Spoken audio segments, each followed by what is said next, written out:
The ladder climbing is insane. You just hold up and hope you make it to the top, right? Like, I didn't love any of that. Call me crazy.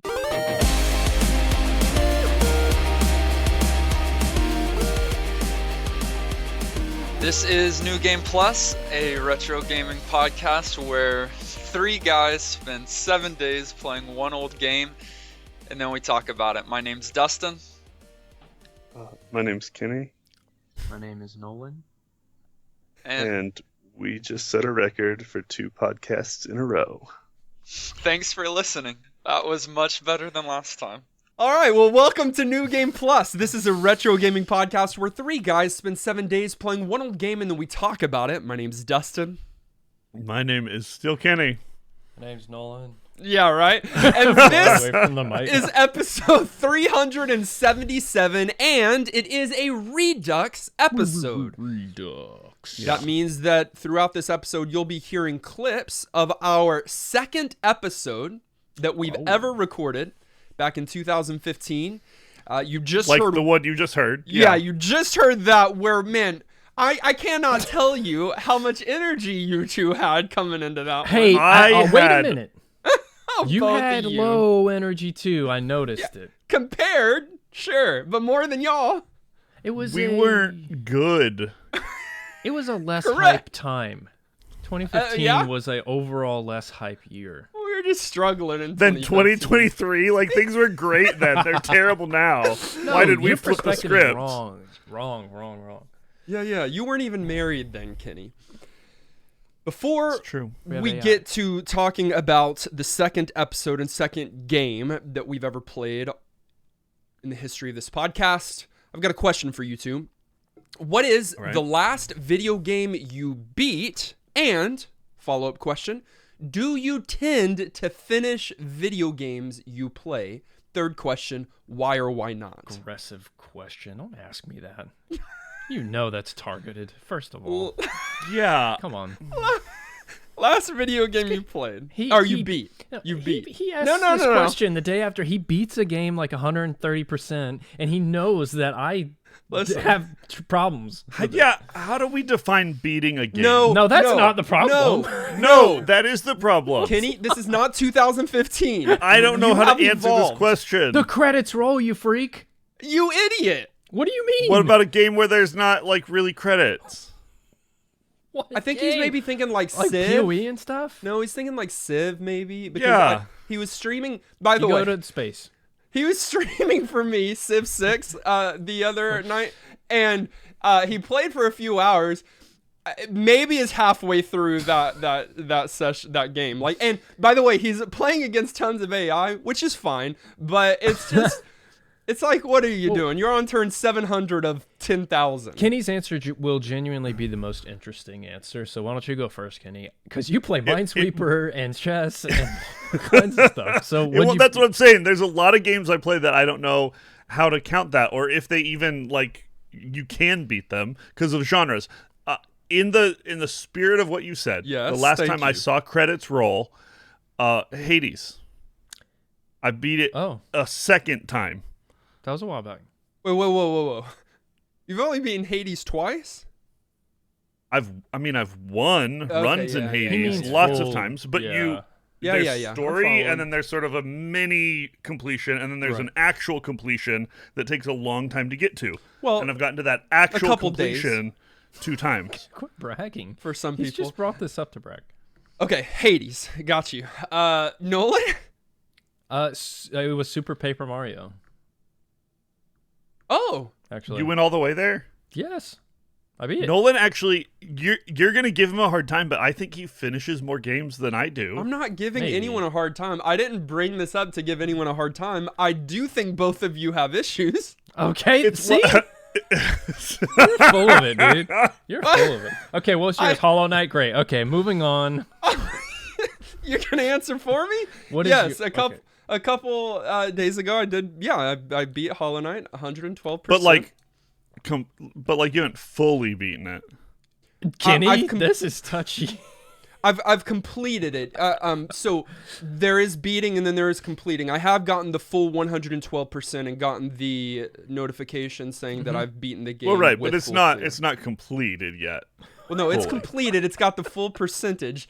I think There are things you've intended to do that you so- haven't been able Wow, to do Kenny. yet. we're not bringing this up on the air because this is your fault that I haven't been able to beat that Pantheon because me you didn't come explain. and support me. Okay, yesterday Dustin's streaming it in Discord for us, and he was like, "I need Yep. both of your support. It's a boss rush. It's very difficult. This 50 will set me bosses. free from Hollow Knight, and I can move on with my life." Yes. I show Last up thing. before he starts. Thank you, Nolan. Watch the whole thing, and every wave of bosses that he would complete, he would message and say, "Wave 1 complete. Kenny, I need you here or I'm gonna lose." He said it every single time. Kenny didn't even read chat.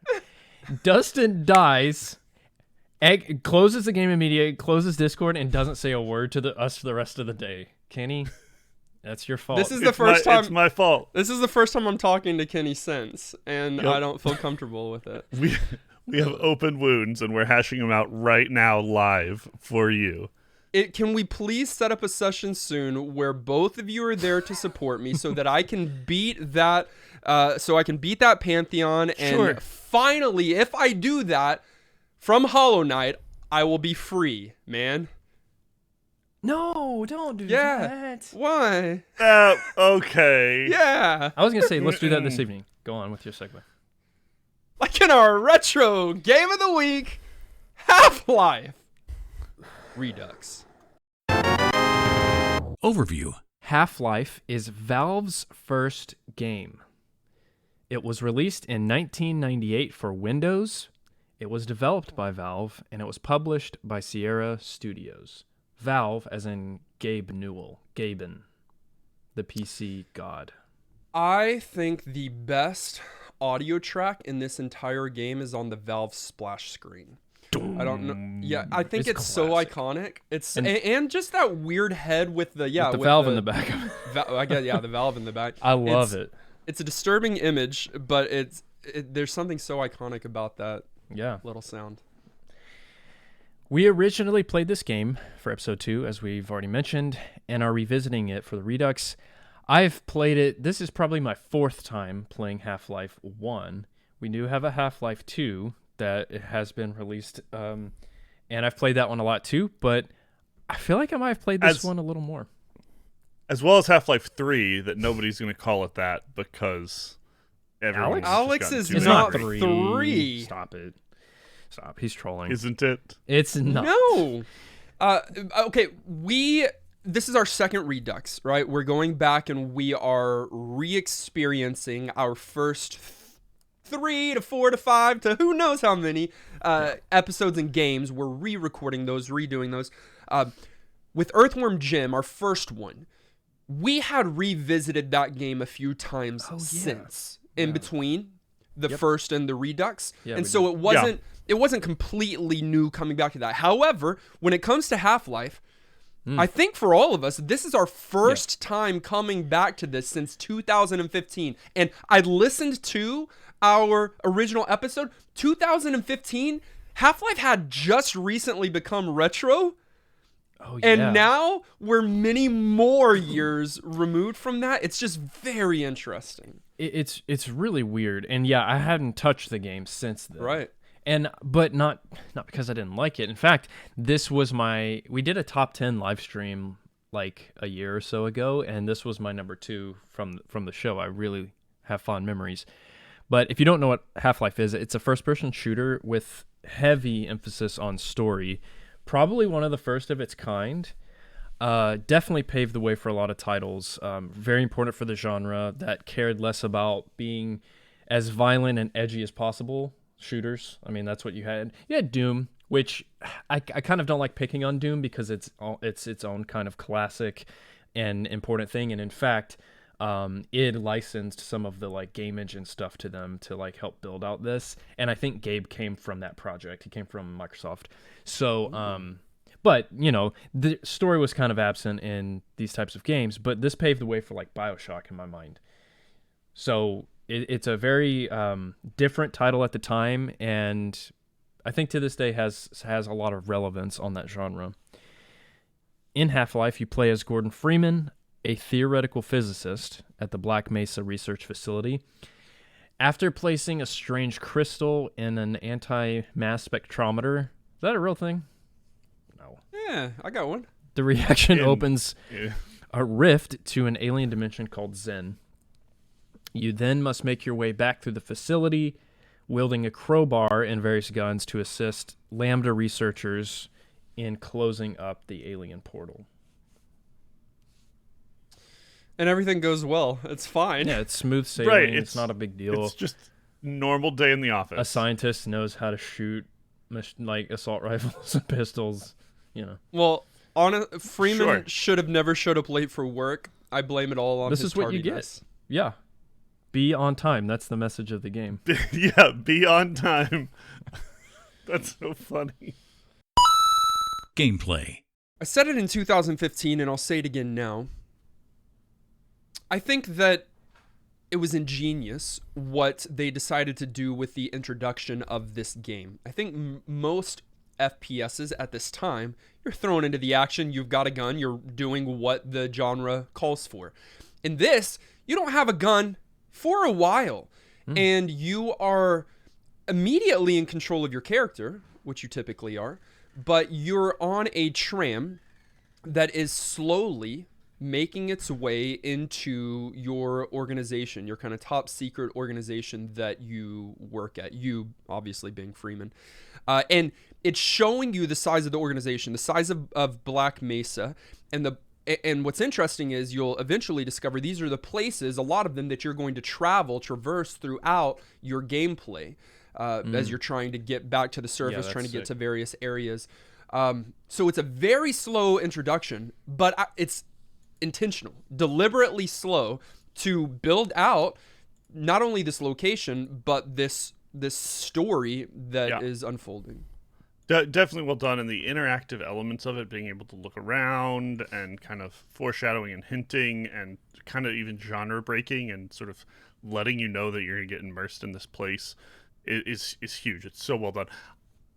I have a hard time thinking of other opening sequences that are as iconic. I think there's some up there. Some of the, like, Fallout series has an amazing intros. Yeah, good point. Like there's some really good games that set off on a great first foot, but not all of them do. Some of them are like loading menu, you know, like get into how it happens, and or like tutorial, and talk about like immersion breaking.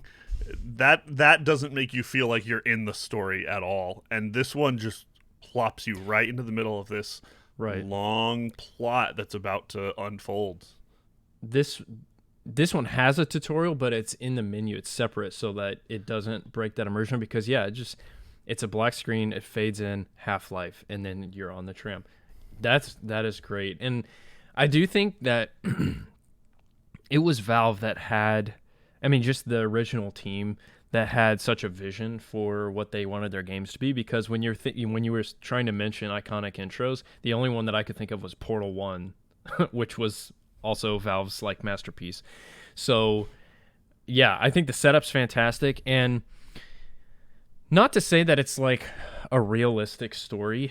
You're dealing with aliens and you're a scientist that goes like full Rambo, but in terms of having to suspend disbelief to like get into the story, I do think it was a pretty smooth transition up front.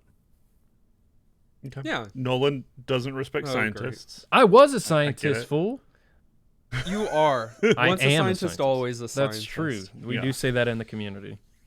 This is a game of 18 chapters, and one of the things that's interesting is that you're given control at the beginning, and that control is not stripped from you, except for I think maybe one short time where there's a cutscene. Mm-hmm. Other than that, everything else is happening in game, in engine, where you can still move around.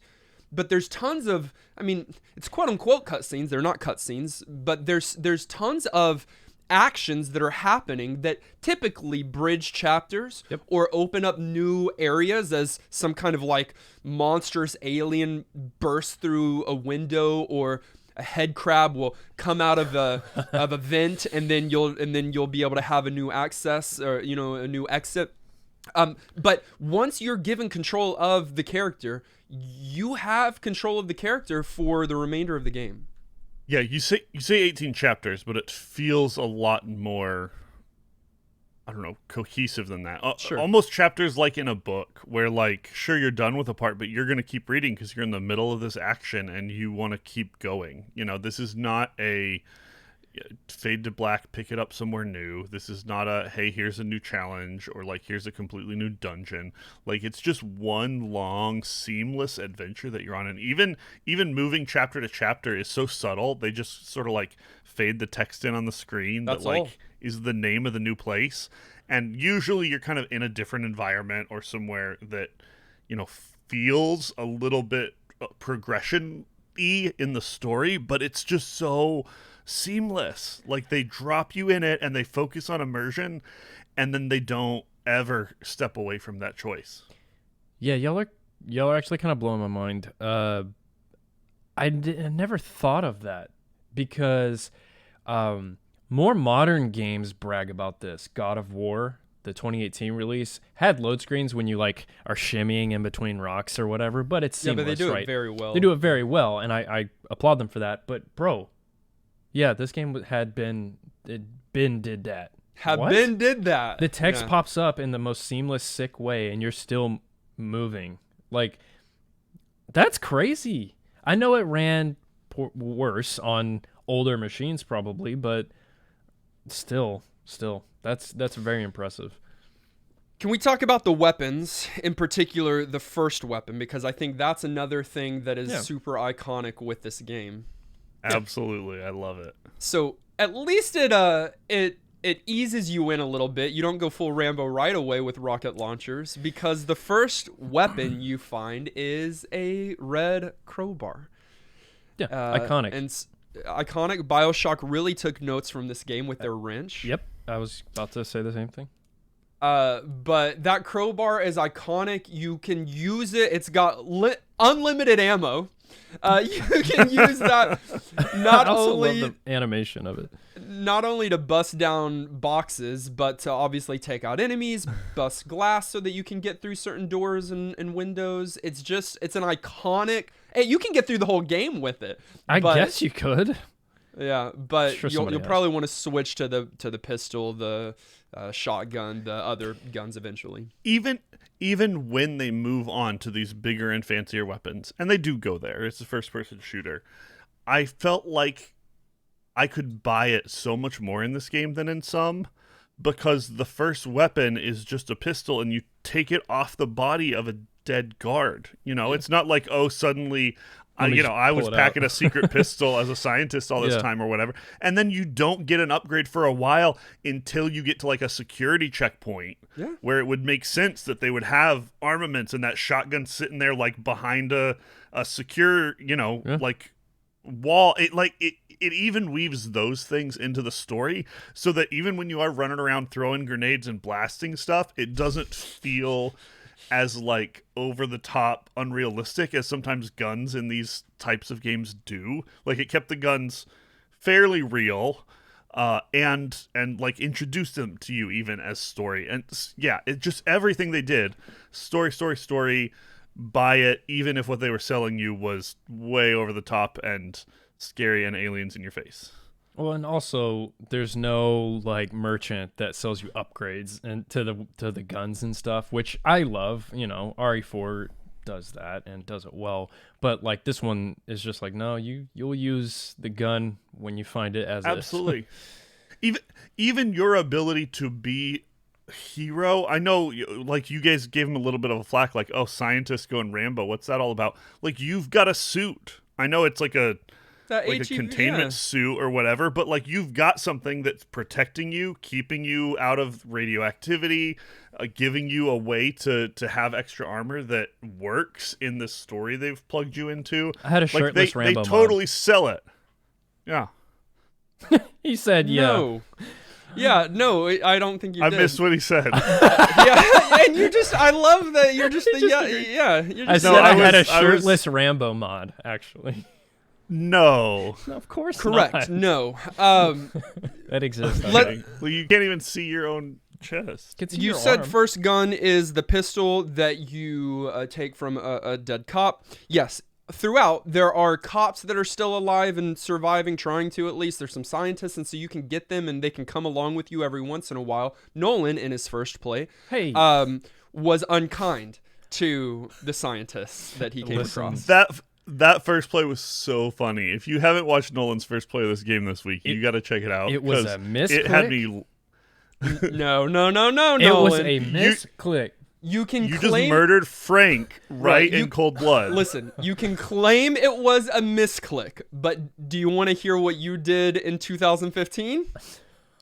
Are you serious? Let's listen. Well, if you actually kill the security guards, not the ones that are trying to kill you, the guys that help you? The Black Mesa security yeah, guard. I mean, there's no karma system in this game. You can kill them and take their guns. They drop ammo. Yeah, if you're a I terrible don't know. person. That's what I did. Okay. They're gonna die. They're I scared. mean, They're there's always no scared in karma the system corner. in the game, but there is in life. Yeah. No. They're never like trying to do something. They're always cowering. So it's just like, I'll put you out of your misery before these aliens. Okay, I'm not gonna be security for you Right. ever again. Kill the cowards, but that's okay.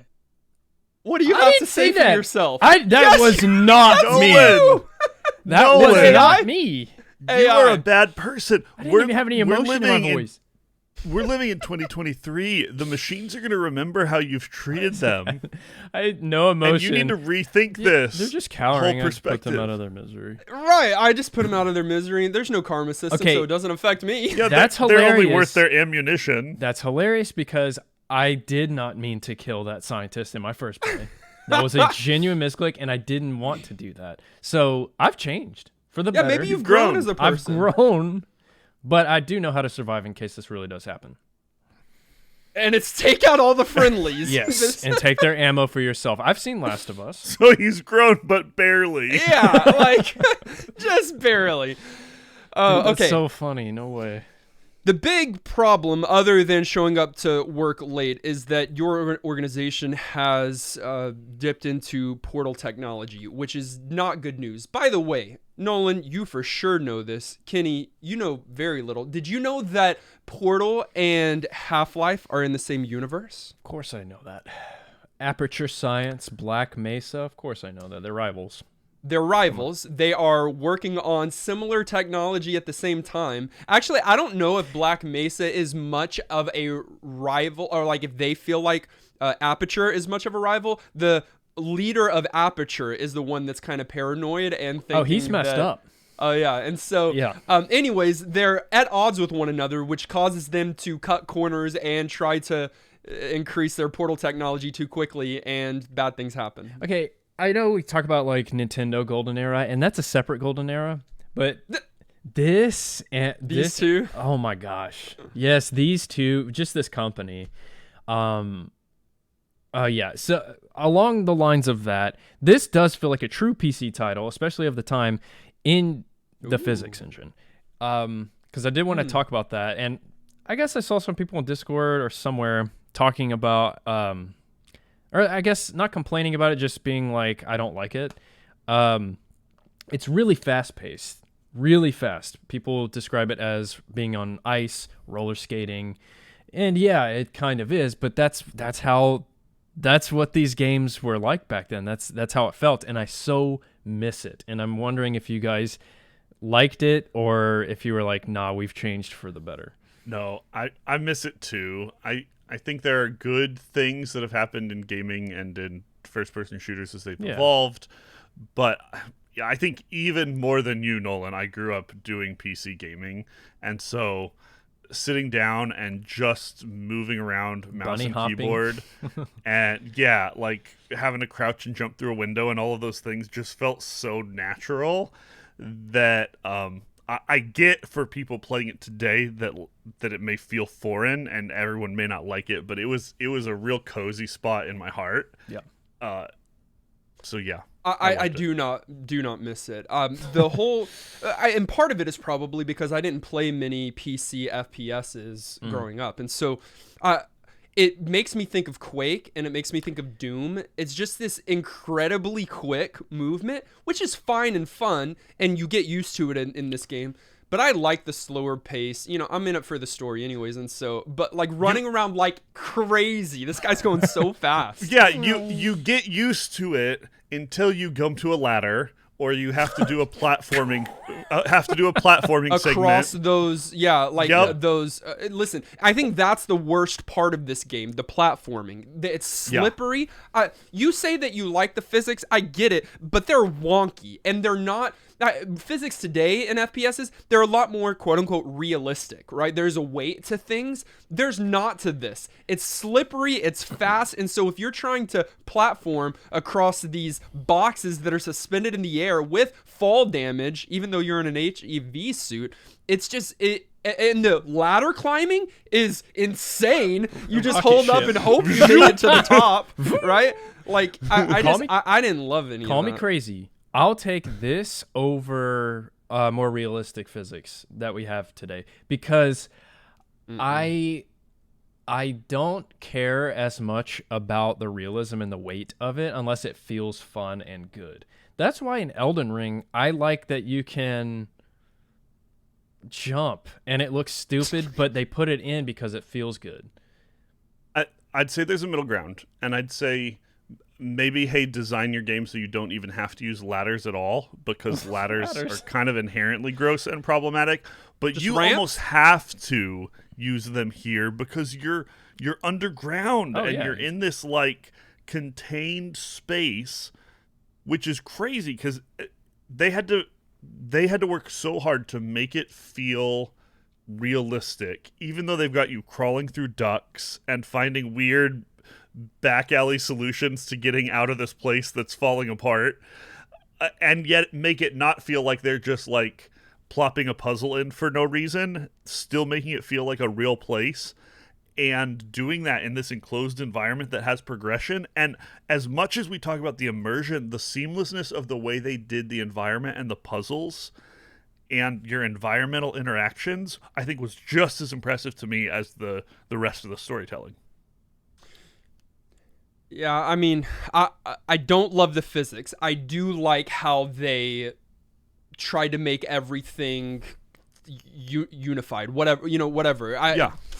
Making everything connected where you can't get through this door, it's locked. Okay, well, you're able to go through the ducts to get to the other side, or you've got to wade through this water. Oh, it's electrified right now, so you've got to figure out a way to jump across the tables to be able to turn off the electricity. There's tons of different things like that all throughout the game. I like that side of things, but I don't like I don't love the slippery, speedy physics that go along with the control, the old school PC that. Particularly vibe. with the platforming. I'm fine with it when you're moving and fighting enemies. It's good to be able to get away quickly, but the platforming is where I find it problematic. To your point, Kenny, I absolutely love the maze-like nature of Black Mesa and navigating in this game.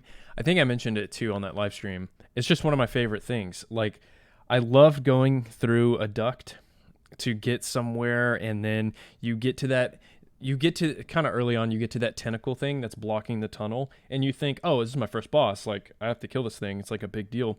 No, you do interact with the facility to kill it. So you have to, like, it's kind of a maze, kind of a puzzle, and that's how you progress. And there's something so immersive to me about being lost in that place that is the essence of the game. Physics aside, I just think the level design of this was done so revolutionary. So smart. And you say lost. I always felt like I should feel lost, and I never did. Like, I always felt like... Not in a bad way. There was stuff to solve, but if I got stuck... You look around, you think, you look up and down, like you move all the directions, you look at the environment stuff. Only one time did I ever pause long enough trying to figure out how to move on that I was like, I wonder if I should just look up a guide. And even then, quickly figured it out. I don't know, this balance of like, it's stuff that has to be solved, but it's not so difficult that it feels like blocking or like it's stopping you from the progression is such a sweet spot. Yeah. You can tell they just like tested and iterated and tried and like worked again and again to make this so buttery smooth. It shows. One of the things we've only talked about in passing, but I think is an important conversation, are the enemies that you're facing, because this isn't. You do eventually face other humans, but that's not primarily what you're coming across. So you show up late to work, a portal accidentally opens, and this violent alien species comes through the portal and not only begins attacking you, but begins murdering other scientists and then using them as zombified creatures to attack you as well. My wife was watching me play this week, and she goes, "Oh, it's Stranger Things." And I hadn't even like put one and one together, but like, yeah, Stranger Things kind of just ripped off Half-Life. What? I mean, yes, I you guess. heard it here first. Sure. But okay, the enemies are terrifying.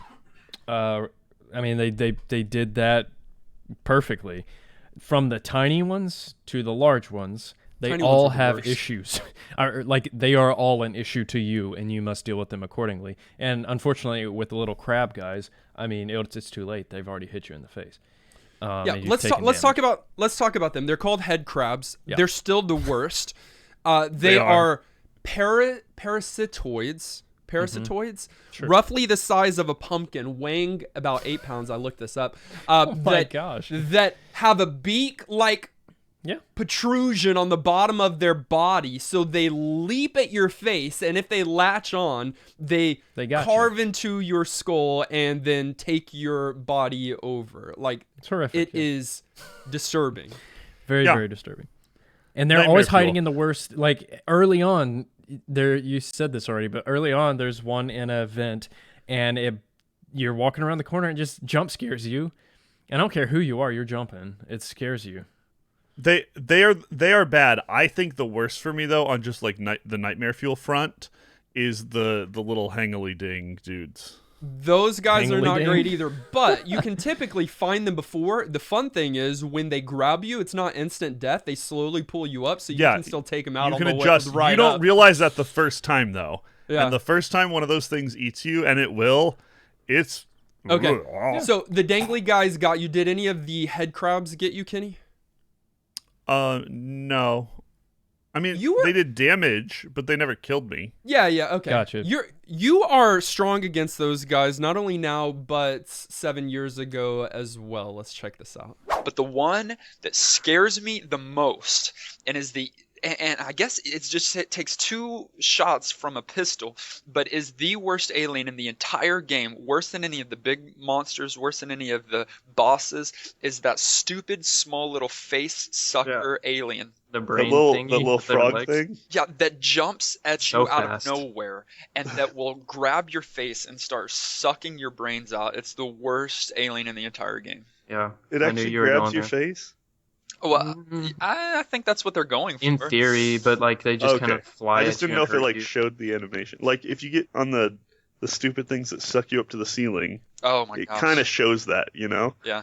And so I didn't know if I was just so good at killing the little things that I never got face sucked, but no, they did a lot of damage to me. It was annoying. Same thing. Bragging Our about opinions games haven't back then. changed. Yeah, your opinions We're haven't changed. consistent humans. You never got face sucked then. You didn't get face sucked this time, but you No did. face But I get- got hangily dinged You got both dangly times. dinged. Yeah. That's really. What the heck's wrong with us? We're the same people.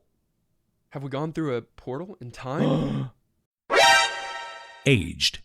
Dustin said immersive. I think that was the best thing about the game for me. Mhm. Overall, it was that even with the poor graphics, not poor, but very old. I love the graphics. Yeah, I great really love for the day, but like if you compare it to graphics today, Sure, yeah, I know. silly. Yeah. And the really, really terrible. I'm so thankful, more even than graphics, that audio has progressed in games. Oh my. Because there were so Oh, many yeah. noises that things would make, and I was just like, stop it. Yeah. Well, also their voices, like their voice acting. Oh The yeah. audio is kind of bad quality. It sounds Really like our is. podcast. Hey, It does. Other than hating Burn. listening to your own voice, Kenny, you feel the same? Graphics, audio? Obviously, You shouldn't. graphics and audio have progressed. Like that was something I was pointing out. But no, I was a bad opinion person then. Yeah. They're not like perfect, but they work for this game. For the stuff they had to work with, this was well done. Hold on, Nolan. Before you say anything, this is one of those games where you're not going to allow anything negative to be said about it, I feel. Me? Yeah. Of course not. And I've got statistics to back that up. Y'all know that. This is of course that's what you're going to do.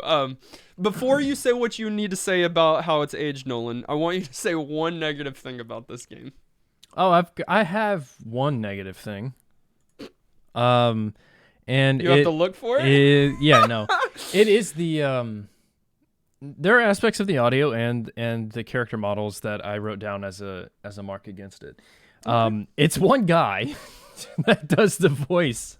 There's maybe another. I think there's 2 different scientist voices that they use for every scientist. It's great. It made me laugh every time, so I called them all Frank in the first play. But also in the character models, there's maybe 3. Right. You've got the military corps that comes later to kill you and cover up the whole thing. They all look the same. The scientists have the same outfit on, and they either have Einstein hair or they're black. Right. And then like you never see Gordon, but like, you know.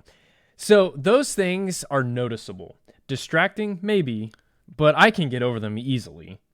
But on the graphics front overall, revolutionary, and still to this day, very enjoyable with few faults from my perspective. Like the animation, if you hold still, holding that Magnum, he'll like look at it and like pull the thing back. It's like cool. It's pretty, yeah, it's good. It's great.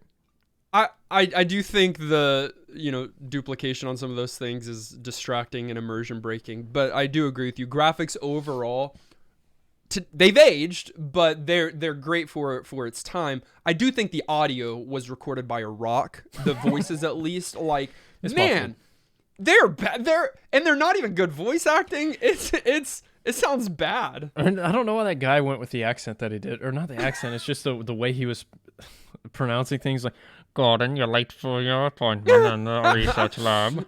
Like, yeah, it was bad quality, but whatever. I had tons of loading in between various sections. Were y'all feeling that? It's a hiccup of a load. It's not like to me it's not immersion breaking and it's not game breaking. Or at least I didn't. Maybe yours is. I noticed it a lot more this time. Maybe I just got poor PC specs to be able to play this game. But I had tons of like where the word loading would pop up on my screen for a couple seconds as it's getting things figured out for the next room. But it bothered me this time. Really?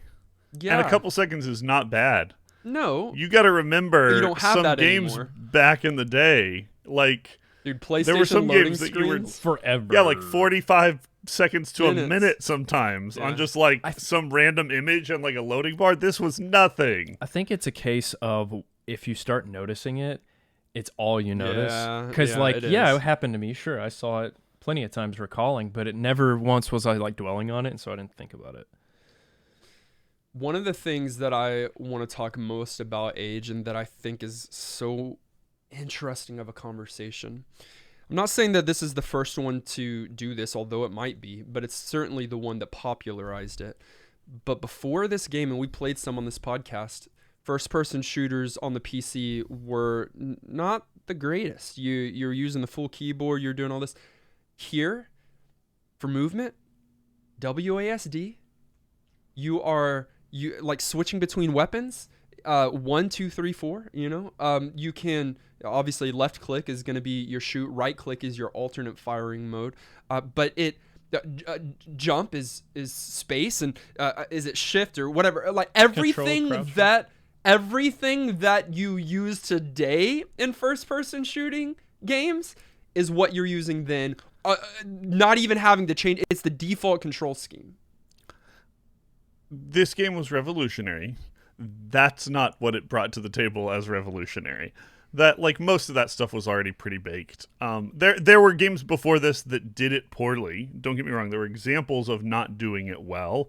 But by now on PC, running around, moving, clicking. Doom, Like Quake, that yeah. was part of why I liked PC games is, easy switching on your numbers and your gun. So, yes, it's done well. Yes, it's aged well because of that, and future versions of the game haven't had to like totally rework the UI and whatever else. And there have been a million future versions of this game because it was so wildly popular. But like, yes, legacy, but not so much technical and more philosophical for the genre and like Sorry what a to interrupt first-person you. shooter could be. Sorry to interrupt God. you. Sorry to interrupt you. Half-Life was one of the first games to bind WASD movements by default. What? That didn't make sense. Hold on. Let me look. Quake 2, 1997 default controls were still the arrow keys? That's weird. Hold on. Thresh's Quake tournament win. This is interesting. Came in 1998 with the release of Half-Life, and where WASD was the default keyboard and mouse config, which helped solidify it as the first-person shooting standard. This is a weird. Receipts. I'll link it to you. You can look gotta, at it later. But it is weird. you gotta check your work. My 30 years in the future opinion recollections are worth way more than Dude, that quoted is so sources funny. that actually know what they're talking about. That is really good. Okay, so I'm gonna say it solidified it. And that's what I even said. I said I don't know if it was the Yeah. first. I would imagine that something had done it before, but it was didn't say definitely the one nothing. that popularized it. I didn't say nothing. Everything about this game popular and took off. Yeah, Okay. I'm committing to saying Fair. instead of just the other stuff, all of it. Okay. Let's see what. Hold on. No. Everything. Before we move from here, let's see what we had to say about Oh. its influence back in 2015. And on top of this, Okay. I would love for you to listen to the microwave sounds. I think the first-person shooter aspect is going to be easily recognized by anybody that picks it up today. Like Yeah. I there's not going to be a learning curve when it comes to that. I think like it's crazy to me. It's crazy to me that the first-person shooter games today feel just like almost identical to that first-person shooter game of 15 plus years ago. Yeah, there were lots of moments where, as I was playing through, I went, "Oh, Halo took cues from this," or "Oh, X took cues from this." And See, some of that's because it's so universal, just the style. There's only so much you can do with a shooter. But some of that is just because Half-Life, I think, was that influential. That's why I think that that's the key for this game aging so well. I think because of course, this is easy for me. Like, it's still relevant and amazing today. I didn't have to get over the graphics because I love them. Did it age well? Yes, 100%. But one of the big reasons is because it influenced so many games today, and you can see it. It's so obvious. Like, there's a lot of things that this game started. And yes, it pulled influence from previous games too, but it started a lot of trends that you can see in a lot of the popular games today, is mainly the first-person shooters. That was definitely my wife. Yeah, Not definitely caring heating at up her all. coffee. Not caring at all.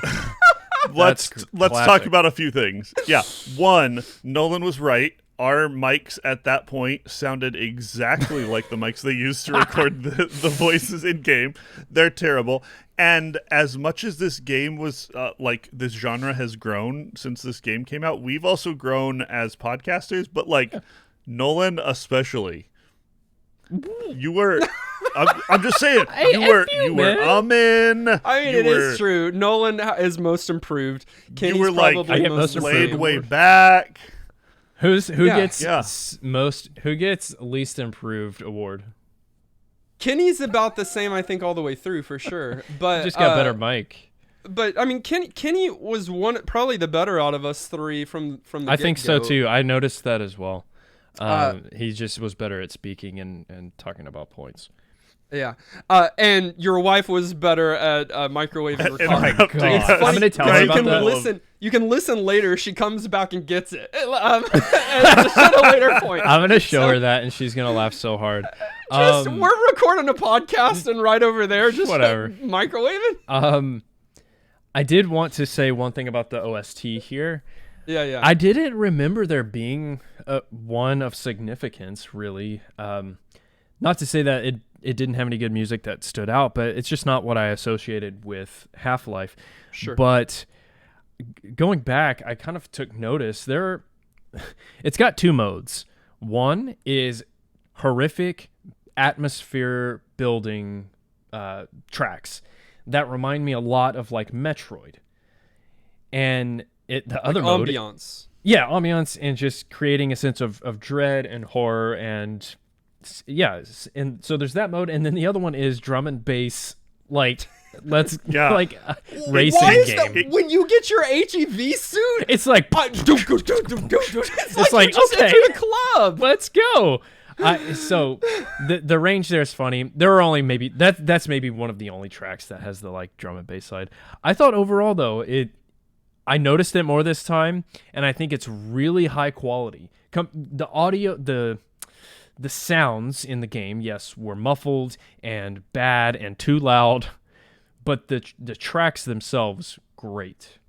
Musically, you can listen to it and go, yeah, it's late 90s when they do get to those moments, but I'm with you. They're hype. They don't drop it all the time, but when you get to a moment that's like big and epic and like stuff's going on, that music's going to swell with you and just like ride your emotional wave, and it was integrated really well. Yeah. And so yeah, I'm with you, Nolan. I think they did a great job pulling off what they were trying to do with music.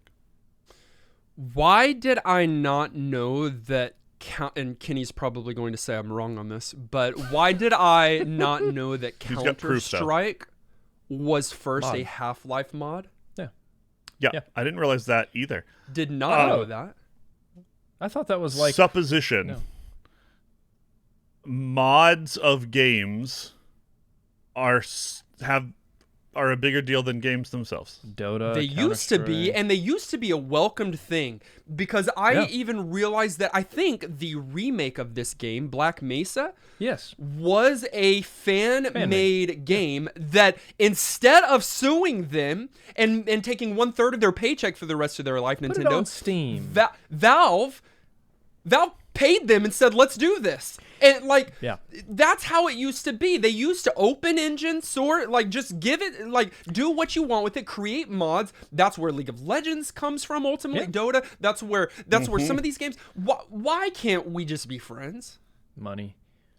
It's stupid.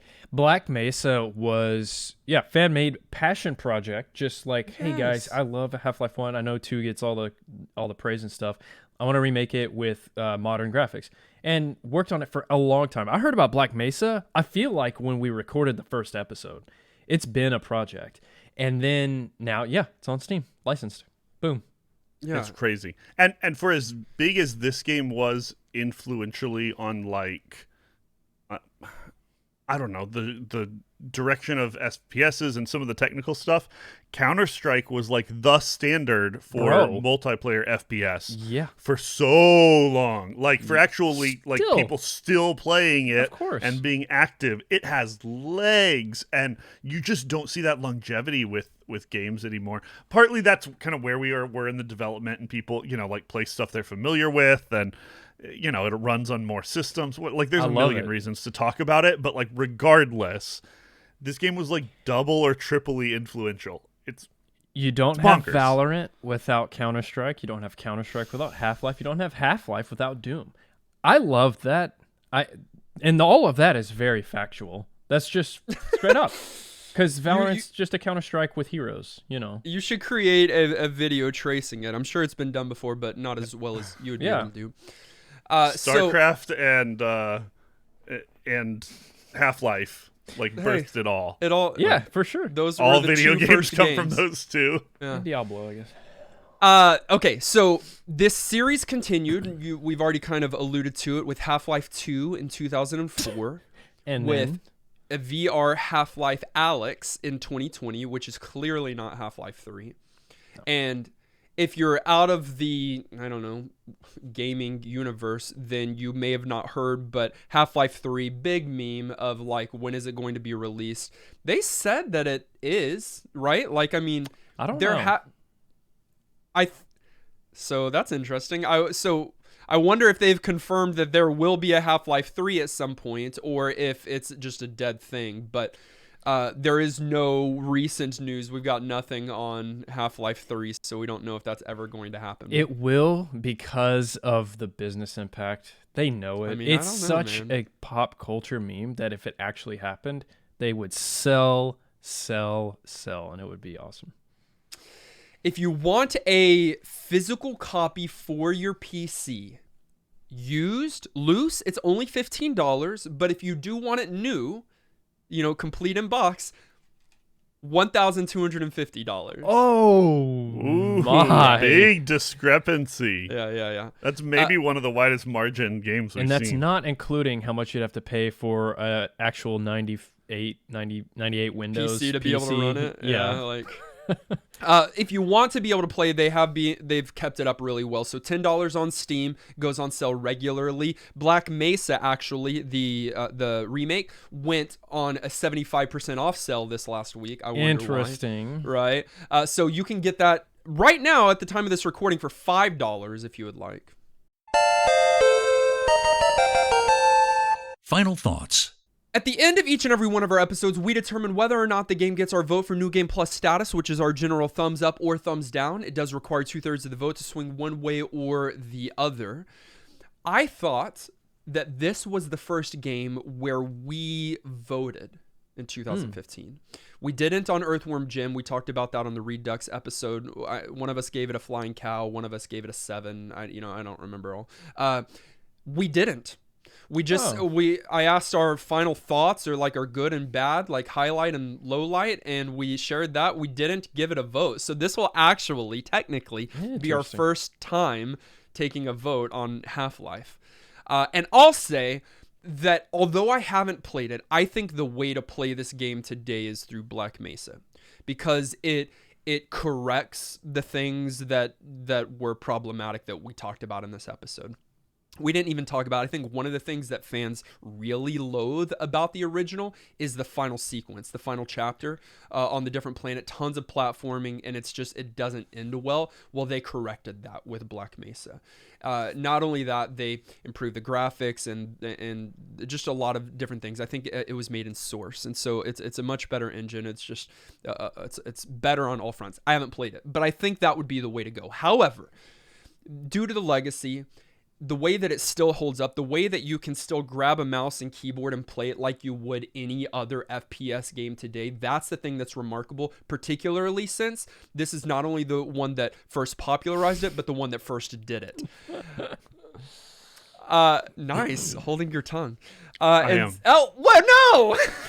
And although I honestly had higher expectations coming into it this week, because of our history with it, because of my memories of it, I was more just kind of a low level of enjoyment this week.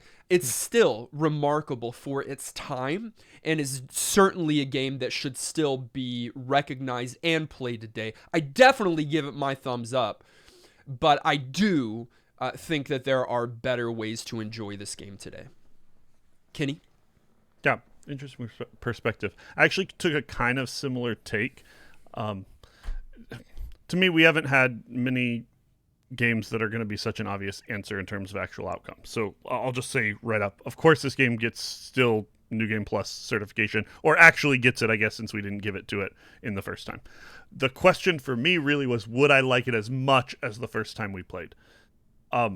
It's no longer new to me. So some of that novelty and the surprises of experiencing something for the first time weren't there. But even with that reality, it to me, it barely retracted from my experience of just really enjoying this game. It's an absolutely stellar title. Yes, there's some little aging hiccups that, you might roll your eyes a little bit, but they're not big enough to stop you from jumping in and enjoying it. There's an absolute reason that this title is, considered one of the classics. Absolutely wonderful game. It is revolutionary, and I don't just mean that as a figure of speech. It truly had so much impact, and props. I'm glad that we get to go back and officially certify it, because if a game ever deserved it, It's this one. Nolan, wax eloquently, and before you do, answer this. Did FPS used to be your genre, like the genre that you prefer most? Did at one point in my life, I played a lot of Call of Duty 4 and games like it. So this would have been one of them. Yeah. Right. But it certainly was the first one that introduced something other than guns, violence, and that's it. And something I do want to point out in revisiting it, I think the story here holds up. It was a science fiction writer by the name of Mark Laidlaw, and I think it's a fantastic intro to what would be the masterpiece of Half-Life 2. I do think Half-Life 2 is better for mechanical reasons, for technological reasons, but just also overall presentation, story, characters. They go way deeper on the characterization of Gordon and of the people in the Resistance around him. However, when you go back and play Half-Life 1, it's still just a jaw-dropping kind of presentation of a game that I could revisit year after year and still feel that same way. Yeah, it's got those problems, the audio, some visuals may be distracting, but the fluidity of movement is kind of what I really look for when I play classic PC. I love that feel, and the gunplay is solid. I think you should play this game for sure if you haven't played. Start with this one too. If you haven't played Half-Life 2, start with 1, then play 2, and love them both. It gets New Game Plus for me easily, and it was fun revisiting it. Portal's better. Yeah. Don't just say that quickly. No, I'll say that one quick. I'll say it quickly. I'll too. say it quick. Come on. It's same company. It's Which okay. is It's saying okay. something. I Portal is- love Portal 1 Dude, and 2. Yeah. Holy. All right. That is unanimously across the board for the first time officially a yes. Half-Life is New Game Plus certified. Nice. But what did you think? On our YouTube poll, 70% said yes, Half-Life is worth playing today. 5% said no, go play something else. Cap. Like Fortnite, I would assume. And then 25% always have the never joke? played it before. Those always 25%, Fortnite. they got a gym waiting for them if they want it. We didn't say, and maybe it's because it's PC and some people aren't PC gamers. They're console exclusive. However, this did get ported to PlayStation 2. And I don't Box. think it's as don't as play good. those. So many things. Do not play the Orange Box release. Many in our community played along and wrote in this week. Shane said, Half-Life is certainly a big piece of gaming history. It honestly hasn't aged as poorly as I was worried going into it this week. Just last year, I played through Black Mesa, a remake of the game, and well, that's certainly better. It's not as much better than I was expecting. The original Half-Life is still a fully playable game and even fairly enjoyable. I'm personally not much for shooty bang bang games myself, so my interest drops a lot when the soldiers enter into the picture, but there's still plenty of interesting and fun puzzles and area navigation situations to be found. I certainly feel anyone should play at least some version of this game to have it in their repertoire, even if it isn't my favorite kind of game personally. The final area of Black Mesa is very different, I've heard, from this game, so even that doesn't completely replace it. NGP from me. It is worth noting that, and let me be a boomer really quick with this. I think PC gaming today is different. You're going to play the same game that's on a PlayStation 4 and that's on the Xbox. It'll be a port. Back then, this was like if you didn't have a PC, if you weren't a PC gamer, you didn't play Half-Life.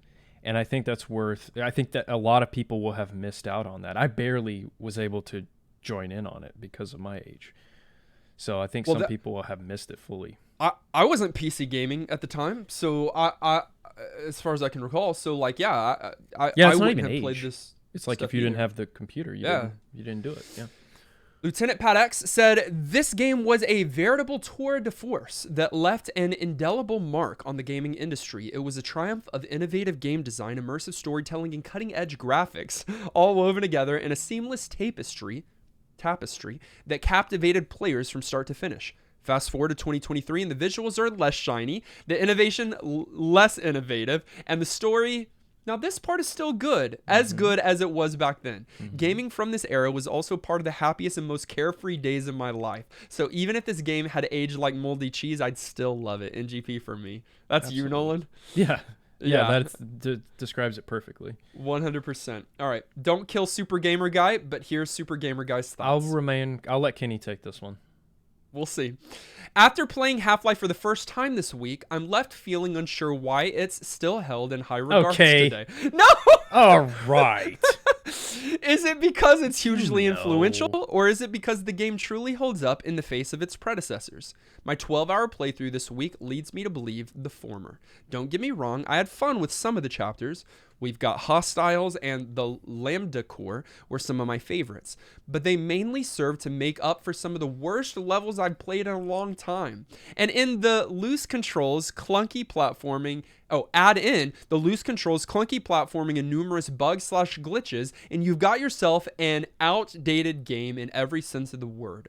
The original version of Half-Life has long been surpassed by its sequels and its latest remake, so there's little reason, if any, to revisit this relic today. Absolutely no NGP. Okay, here's what I'm picturing.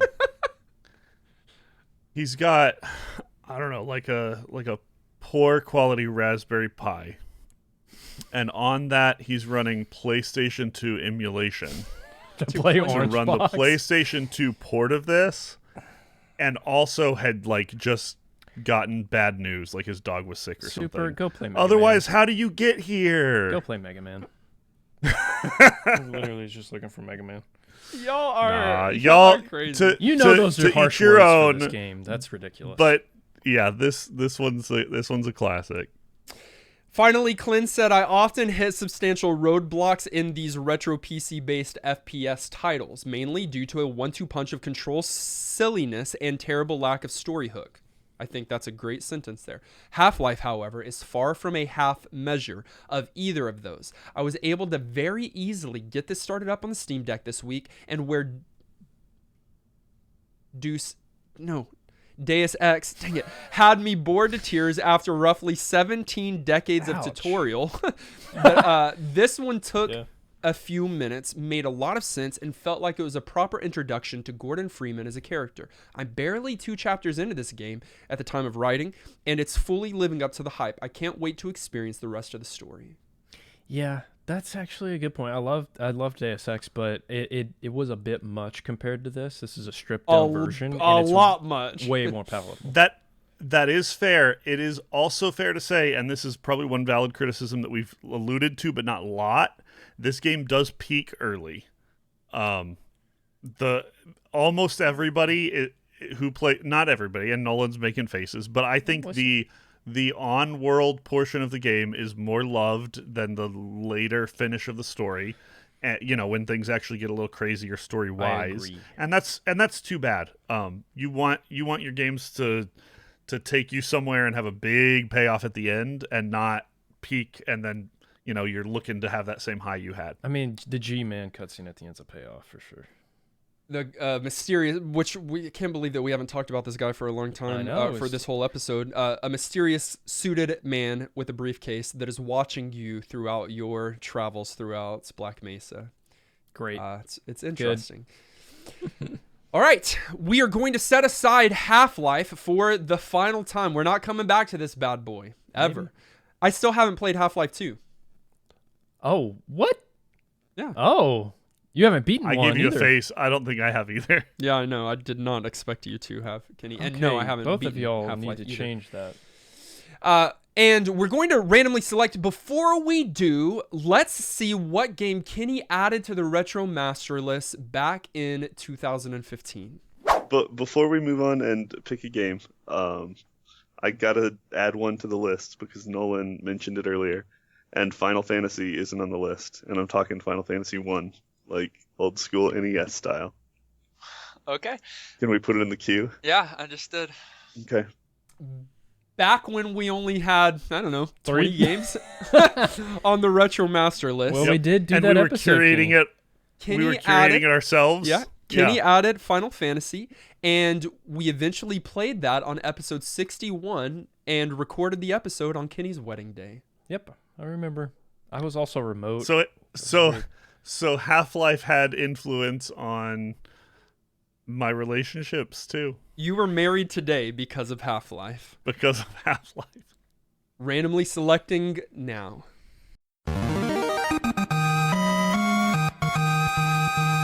We're going to be playing a tycoon / social simulation / strategy game for the Nintendo Entertainment System. Okay, well, a lot No. of those sound terrible. It came they're out not. in 1989 in Japan, 1990 in North America. Developed and published by Sofel, Sofel. Okay. I believe it was the second game in its series, so maybe that's something Hey, good.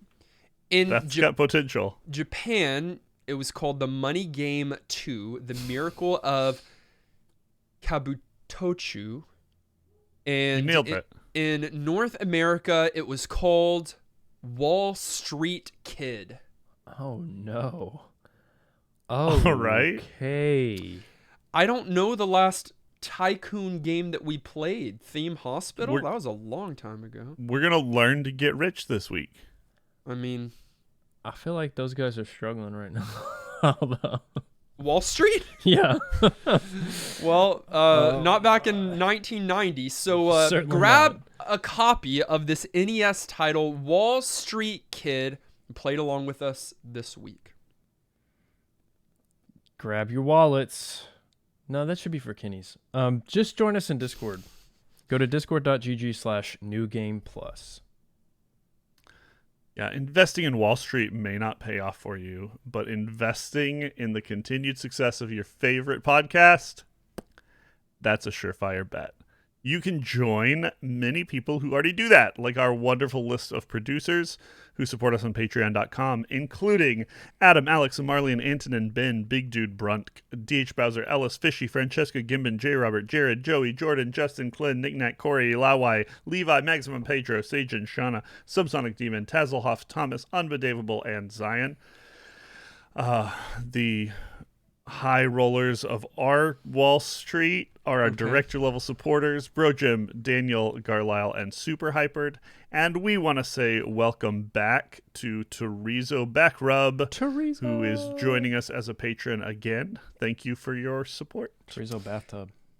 You can follow us on our social media. That's Facebook, Twitter, Twitch, TikTok, and YouTube. All of those links are in the show notes. Listen directly on any podcast provider of your choice. Make sure you subscribe so that you are the first to get new NGP episodes. And while you're at it, please leave a kind rating and review.